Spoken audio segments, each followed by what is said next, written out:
দাঁড়ান দাঁড়ান দাঁড়ান দাঁড়ান দাঁড়ান দাঁড়ান দাঁড়ান দাঁড়ান দাঁড়ান 1 মিনিট। আপনারা এটা কি মাসে জ্বালা ফেলাবেন?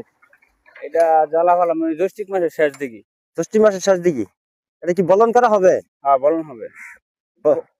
বলন হবে, কিন্তু বলন করে তো আমরা শান্তি পাইতেছি না। এই যে দেখেন, 2-3 দিন আগে পানি আসছিল, হ্যাঁ এখন আবার পানি এসে পড়ছে।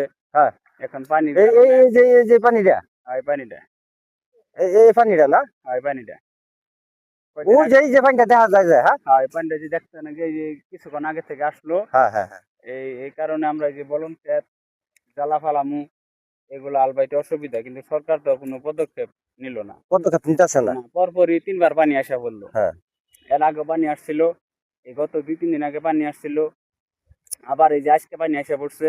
এই কারণে আমরা কৃষক যারা আছে, এবার তো ধানের দিক দিয়ে পিছায় আছি, সরকার ধানের দামও দিচ্ছে না। আচ্ছা। আমাদের কৃষকের অবস্থা খুবই খারাপ। আর এই যে দেখেন, আমি জ্বালা বিষা আলবার জন্য আসছিলাম, জ্বালা ফালামু, কিন্তু বিশেষ করে দেখা যায় যে কিছুক্ষণের মধ্যে পানি এসে পড়লো, মনে হয় না আল বাইতে পারবো। এখনই হয়তো গাড়ি বন্ধ করে চলে যাইতে হবে বাসায়। প্রিয় দেশবাসী, আমাদের গুল্লারপাড় এলাকার যে ভাঙ্গুনা গিয়া কৃষকে হাল চাষ করতা, হাল বাইতাছে, হাল বাইতেও ডর করতেছে, যেন জ্বালা ফালাইলে এই ভাঙ্গুনডার লাগিয়া জ্বালা তলা জায়গা আমাদের বলন করবে, বলনটা তলে যাবে গা। এবার বছর ধানেরও বাজার তেমন, কৃষকরা সবাই মার খাইছে। তাই আমাদের বাংলাদেশ সরকার কোনো ব্যবস্থা এই ভাঙ্গুনটা গুল্লার পাড়ে নিছে না। আমাদের নকলা নাইলতাবাড়ির যে এমপি সাহেব ফাহিম চৌধুরী, তিনিও আইসা ভাঙ্গুনটার ব্যাপারে কোনো ব্যবস্থা নেয় নাই।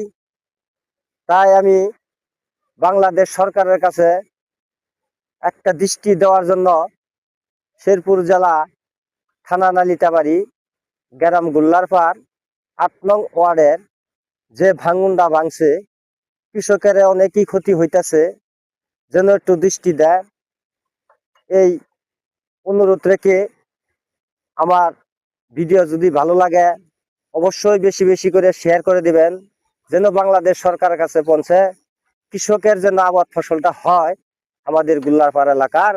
এই বলে আমার কথা এখানেই শেষ করলাম। আসসালামু আলাইকুম।